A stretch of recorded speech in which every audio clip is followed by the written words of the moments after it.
യാത്രയാകുന്നിതാ പ്രിയജനമേ, കരയല്ലേ കരയല്ലേ പോകുന്നു ഞാൻ. ഈ കണ്ണുനീരിൽ കാണുന്നു സ്നേഹത്തിൻ കടലെന്നാലും പോകാതെ വയ്യ.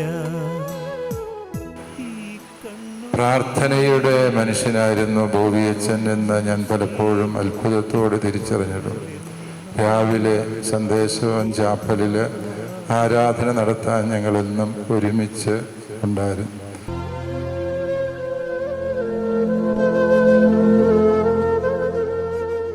എന്റെ പിതാവേ, ഭൂമിയിൽ ഞാൻ അങ്ങയെ മഹത്വപ്പെടുത്തി എന്നെ ഏൽപ്പിച്ചിരുന്ന ജോലി ഞാൻ പൂർത്തിയാക്കി. തന്റെ പൗരോഹിത്യ ജീവിതത്തിലുടനീളം ഈ തിരുവചനം നെഞ്ചിലേറ്റി ജീവിതവേദനകളിൽ തളരാതെ അനേകർക്ക് പ്രകാശമായി ഒടുവിൽ നിത്യസമ്മാനത്തിനായി വിളിക്കപ്പെട്ട ഫാദർ തോമസ് വട്ടമല എന്ന ബോബിയച്ചന് നാടും വീടും വൈദിക സുഹൃത്തുക്കളും പ്രിയപ്പെട്ടവരും കണ്ണീരോടെ വിടചൊല്ലി. ക്യാൻസർ തന്റെ ശരീരത്തെ കാർന്നു തിന്നപ്പോഴും കർത്താവിന്റെ സ്നേഹാഗ്നിജ്വാലയിൽ ജ്വലിച്ചുകൊണ്ട് അനേകർക്ക് മാർഗദീപമായി മാറിയ ബോബിയച്ചന്റെ സംസ്കാര ശുശ്രൂഷകളിൽ പങ്കെടുത്ത് ആദരാഞ്ജലികൾ അർപ്പിക്കാൻ നിരവധി പേരാണ് ഒഴുകിയെത്തിയത്. തലശ്ശേരി അതിരൂപതാംഗമായ ഫാദർ തോമസ് വട്ടമല 2025 ഏപ്രിൽ 2 പുലർച്ചെ 1 മണിക്ക് ജർമ്മനിയിൽ കോഴ്സ്ഫീൽഡിൽ വെച്ച് 51 വയസ്സിലാണ് നിത്യതയിലേക്ക് വിടവാങ്ങിയത്. ജർമ്മനിയിൽ അജപാലന ശുശ്രൂഷ ചെയ്യുകയായിരുന്ന ബോബിയച്ചൻ ക്യാൻസർ രോഗബാധയെ തുടർന്ന് ചികിത്സയിലായിരുന്നു.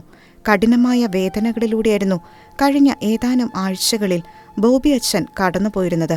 ഏപ്രിൽ 2 രോഗം മൂർച്ഛിക്കുകയും ആശുപത്രിയിൽ വച്ച് മരണം സംഭവിക്കുകയുമായിരുന്നു. ഏവർക്കും പ്രിയങ്കരനും സൗമ്യനും ഊർജ്ജസ്വലനുമായ ഒരു വൈദികനാണ് തലശ്ശേരി അതിരൂപത കൂട്ടായ്മയിൽ നിന്നും വിടവാങ്ങിയത്. പ്രിയപ്പെട്ടവരെ, ബോബി വട്ടമലച്ചൻ്റെ മരണം തലശ്ശേരി അതിരൂപതയ്ക്ക് വലിയൊരു സങ്കടത്തിൻ്റെ കാരണമായി. ഞങ്ങളുടെ വൈദിക ഗണത്തിലെ വളരെ ആത്മീയ ചൈതന്യമുള്ള എല്ലാവർക്കും ഇഷ്ടപ്പെട്ട ഒരു വൈദികനായിരുന്നു. കഴിഞ്ഞ 13 വർഷമായി അച്ഛൻ ജർമ്മനിയിലാണ് ശുശ്രൂഷ ചെയ്തിരുന്നതെങ്കിലും തലശ്ശേരി രൂപതയിലെ എല്ലാ വൈദികരുമായി വളരെ അടുത്ത ഹൃദയബന്ധം അച്ഛൻ സൂക്ഷിക്കാൻ സാധിച്ചിരുന്നു. അച്ഛൻ്റെ മരിച്ചിറക്കിന് ഒരുപാട് ജനങ്ങൾ വന്നു ചേർന്നു. തലശ്ശേരി രൂപതയിൽ കുറച്ച് പള്ളികളിലൊക്കെ അച്ഛൻ ഇരുന്നിട്ടുള്ളൂവെങ്കിലും ദൈവജനത്തിൻ്റെ ഹൃദയത്തിൽ ഇടം നേടിയ ഒരു വൈദികനായിരുന്നു. ആത്മീയ ചൈതന്യമുള്ള നിർമ്മല ഹൃദയത്തോടെ എല്ലാവരുടെ ഹൃദയത്തിൽ സൂക്ഷിക്കുന്ന ഒരു അജപാലന ശൈലിയായിരുന്നു ബോബിയച്ചൻ്റേത്.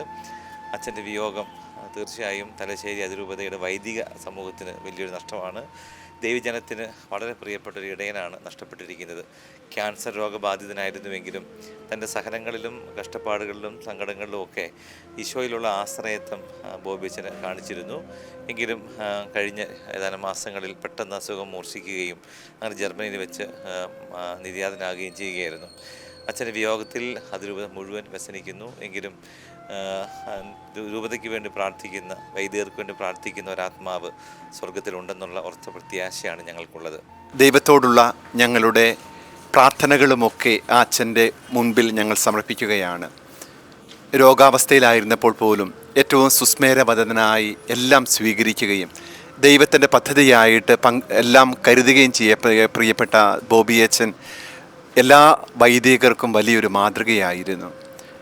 ഉന്നതമായ സൗഹൃദവും അങ്ങേയറ്റം ശാന്തമായിട്ടുള്ള പെരുമാറ്റ രീതികളും കൊണ്ട് ഞങ്ങളുടെ എല്ലാവരുടെയും ഹൃദയത്തെ വശീകരിച്ച ഒരു വ്യക്തിയായിരുന്നു പ്രിയപ്പെട്ട ബോബിയച്ചൻ.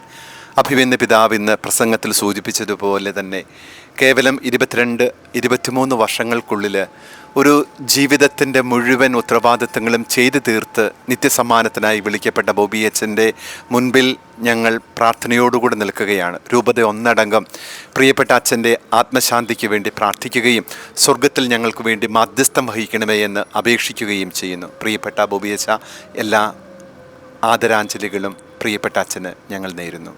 ആഴമായ ആധ്യാത്മികതയിലൂന്നിയ ജീവിതമായിരുന്നു ബോബി അച്ഛൻ്റേത്. ക്യാൻസറിന്റെ രോഗലക്ഷണങ്ങൾ തന്റെ ശരീരത്തിൽ പ്രത്യക്ഷപ്പെട്ടപ്പോൾ ദൈവപരിപാലനയിൽ പ്രത്യാശയോടെ ശരണം വയ്ക്കുവാൻ ബോബി അച്ഛന് കഴിഞ്ഞിരുന്നു. നിർമ്മലനായ ഒരു വൈദികനെന്ന് വൈദിക സമൂഹം മുഴുവൻ വിശേഷിപ്പിച്ച ഒരു വൈദികനാണ് വിടവാങ്ങിയിരിക്കുന്നത്. വൈദികരുടെയും ദൈവജനത്തിൻ്റെയും മനസ്സിൽ ചിരപ്രതിഷ്ഠ നേടിയ ധാരാളം സുന്ദരമായ ഓർമ്മകൾ ബാക്കിയാക്കി പ്രിയപ്പെട്ട ബോബി അച്ഛൻ യാത്രയാകുമ്പോൾ അദ്ദേഹത്തിന്റെ ദീപ്തമായ സ്മരണകൾക്ക് മുൻപിൽ തലശ്ശേരി അതിരൂപതയ്ക്കൊപ്പം കേരള കത്തോലിക്ക സഭയുടെ ബാഷ്പാഞ്ജലികൾ.